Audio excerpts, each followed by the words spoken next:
Hi friends, welcome to Storytime with the New York Society Library. I'm Randi, I'm one of the children's librarians at the New York Society Library.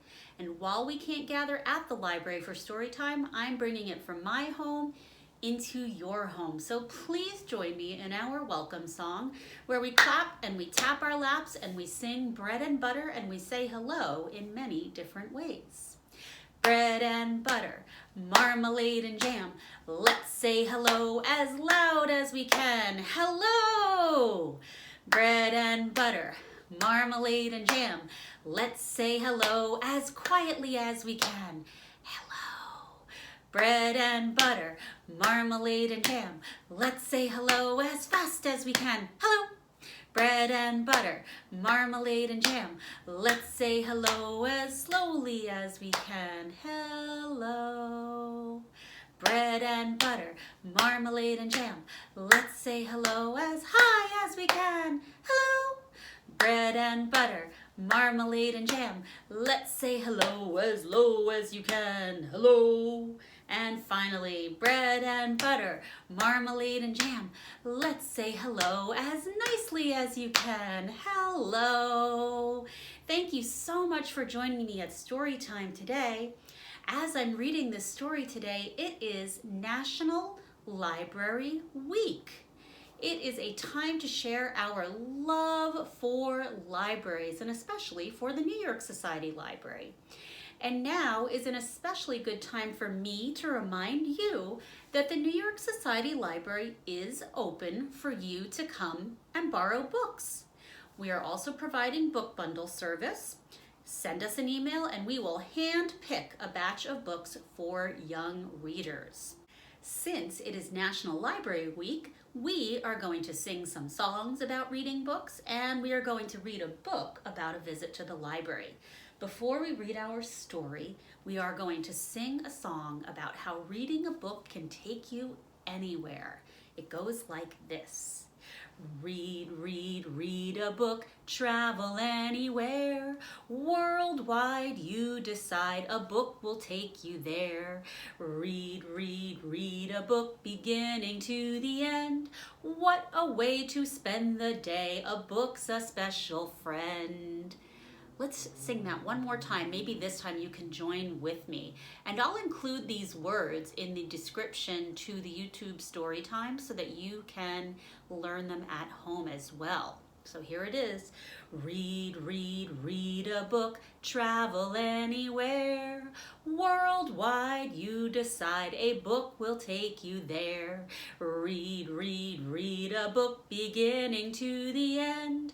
What a way to spend the day, a book's a special friend.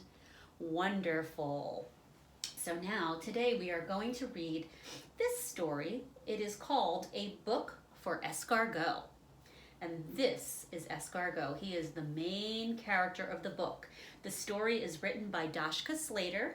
The pictures are illustrated by Sydney Hansen, and I'm reading this book with permission from Farrar, Straus Giroux Books for Young Readers, an imprint of Macmillan Publishing. So we thank them for permission for reading this book.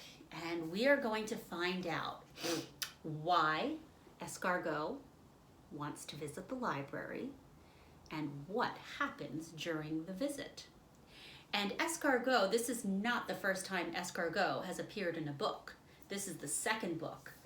The first book is right here, a picture of it on the back cover, is called Escargot. So if you would like to borrow either of these books, Escargot, or after I've read it and return it to the library, a book for Escargot, you can let us know and we will put it on hold for you. A book for Escargot. Let's see why Escargot wants to visit the library.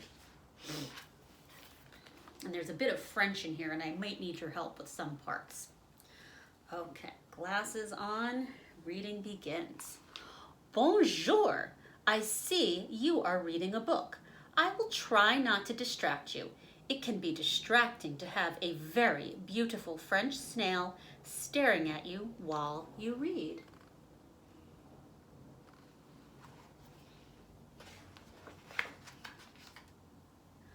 My name is Escargot, and I am on my way to check out a book at the library. It will be a French cookbook filled with delicious French recipes. Escargot is going to cook something new. You should try something new as well. Have you ever kissed a snail? Now might be a good time to try. Are you interested in kissing a snail? While we are traveling to the cookbook section, we can talk. Tell me, what is your favorite book? Is it Goldie Tentacles and the Three Snails? Harry Gastropotter and the Chamber of Salads? Goodnight Snail, the Very Hungry Snail, Where the Wild Snails Are? All of these books sound and look familiar, but just a little bit different from the ones I've seen at the library. What is your favorite book? There are so many books to choose from.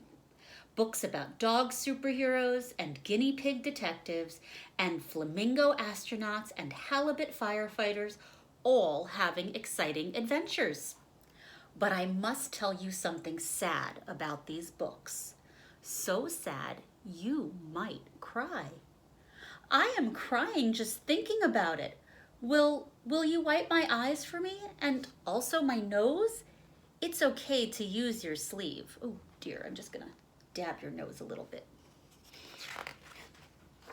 Okay, now I will tell you the very sad thing.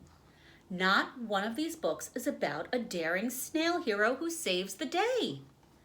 All the books about the snail make a joke about slow snail or shy snail.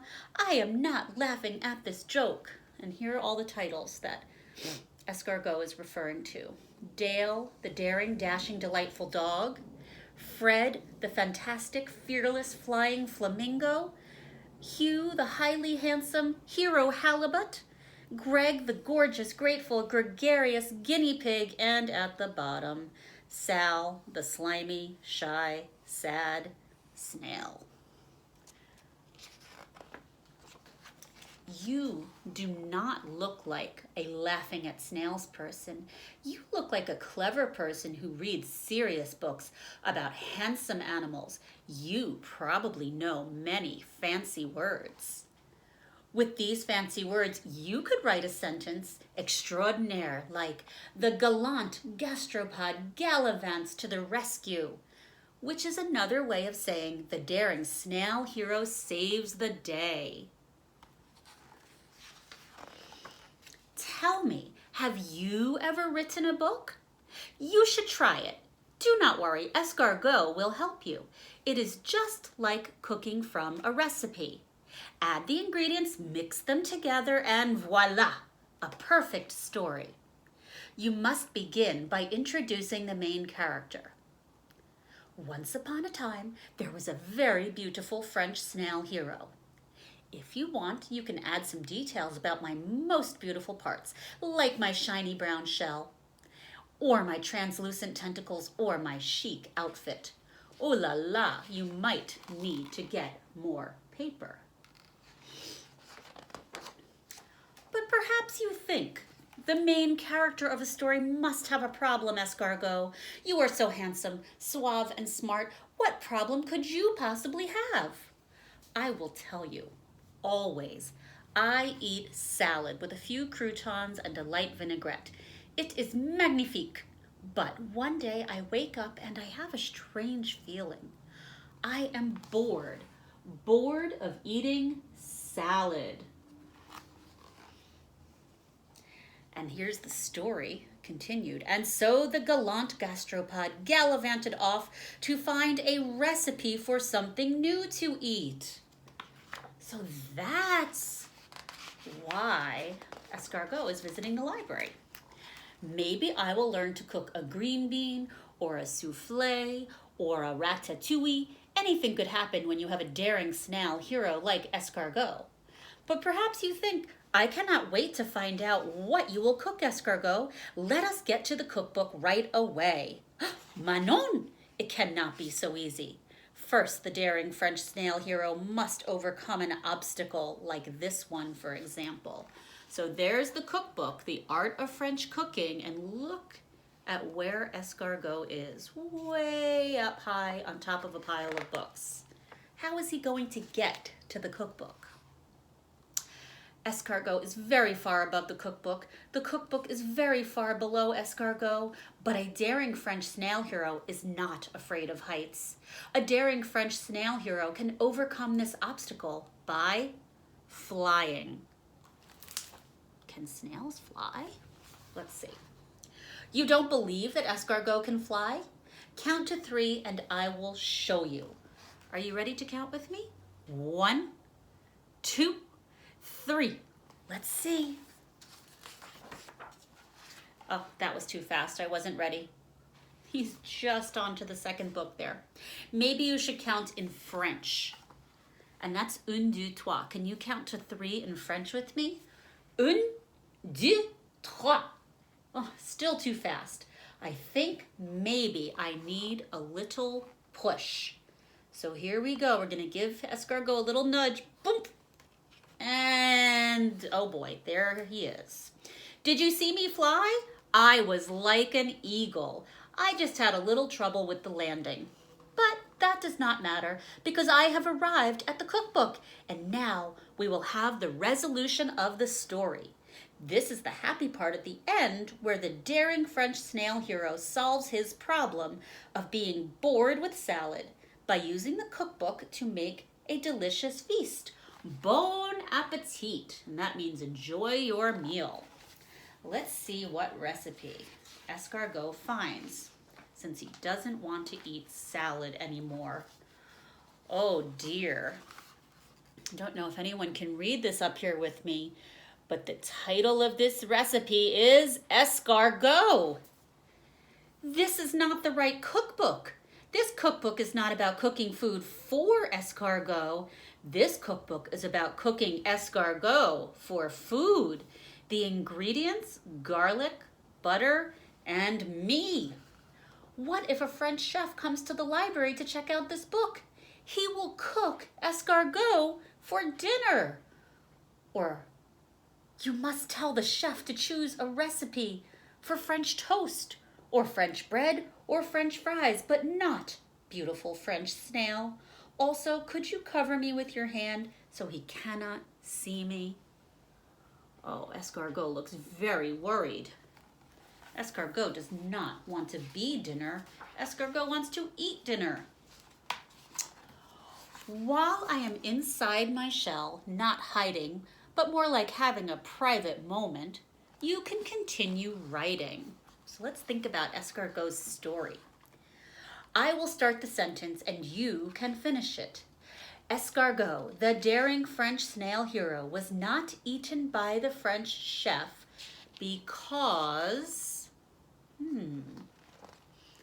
Uh-oh.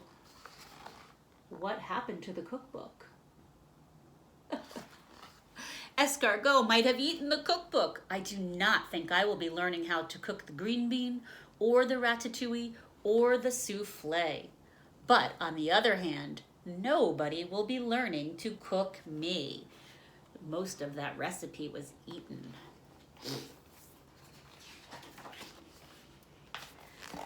The daring French snail has defeated the dangerous recipe. Escargot has saved the day.